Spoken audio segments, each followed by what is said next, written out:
Hello दोस्तों, स्वागत है आपका टॉप 4 में और मैं हूं आपके साथ फ्यूरर। दोस्तों आज हम बात करेंगे स्पर्म के 4 मिथ्य के बारे में जिन्हें सुनकर के आप भौंचक कर रह जाएंगे। दोस्तों लोगों में गलत मिथ्य बहुत सारे फैले हुए रहते हैं, लेकिन जब उनको उनकी असलियत पता चलती है तो वो हैरान हो जाते हैं। तो आज हम स्पर्म के बारे में यही 4 मिथ्य के बारे में जानेंगे। तो चलिए दोस्तों अब जानते हैं।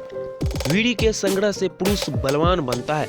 दोस्तों अधिकांश पुरुषों का यह मानना है कि स्पर्म संग्रह से पुरुष बलवान बनता है और उसमें एक्सरसाइज करने की ज्यादा शक्ति और क्षमता आ जाती है। और दूसरी धारणा यह भी है कि संभोग करने से इस शक्ति का क्षय होता है, जिसके कारण थकान और कमजोरी महसूस होती है।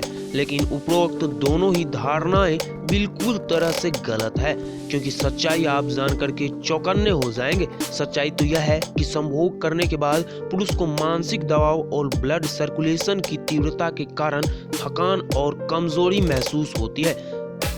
नंबर 2, लोग स्वप्न दोष को एक बीमारी के रूप में देखते हैं, लेकिन यह मिथ्य पूरी तरह से गलत है, क्योंकि पुरुष जननांगों में वीर्य का निर्माण लगातार होता रहता है और इसका निरंतर बनना यही दर्शाता है कि इसे संभोग के दौरान बाहर अवश्य ही रसखलित किया जाना चाहिए, न कि शरीर के अंदर इसको संग्रहित यानी कि स्टोर करके रखा जाना चाहिए। और इसे आप एक उदाहरण से अच्छी तरीके से समझ सकते हैं। जब पानी की टंकी लबालब भर जाती है तो उसे थोड़ा सा खाली करने के लिए हम नल को खोलकर पानी बहा देते हैं, और उसी प्रकार वीर्य की व्यर्थ मात्रा भी स्वप्नदोष के जरिए या फिर संभोग के माध्यम से शरीर से बाहर निकाल ही देना चाहिए, नहीं तो यह स्वप्नदोष का एक मुख्य कारण बन जाता है।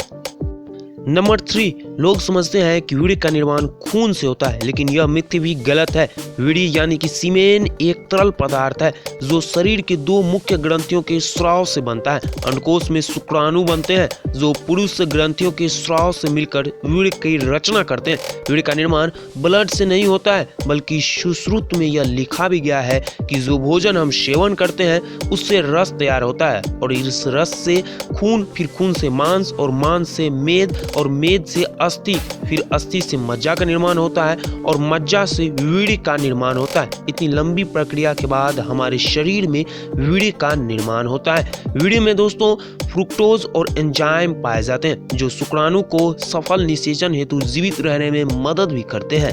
नंबर 4, बहुत सारे लोग समझते हैं कि स्पर्म काफी ज्यादा गर्म होता है, लेकिन ये भ्रांति भी उनकी काफी ज्यादा हद तक गलत है, क्योंकि गर्मी के कारण ही स्पर्म की सक्रियता कम हो जाती है और शरीर के बाकी हिस्सों की तुलना में स्पर्म 7 डिग्री फ़ारेनहाइट कूलिंग में रहता है। ऐसे में यदि आपके शरीर का टेम्परेचर 22 डिग्री है तो स्पर्म 15 डिग्री के आसपास कूलिंग टेम्परेचर में रहता है। ऐसे में आपको इस बात का ख्याल रखना चाहिए कि आप बॉक्सर पहना कीजिए और लैपटॉप को अपनी गोद में रखने से बचिए, क्योंकि इससे आपके शरीर के स्पर्म की गुणवत्ता में यानी कि क्वालिटी में कमी आ जाएगी।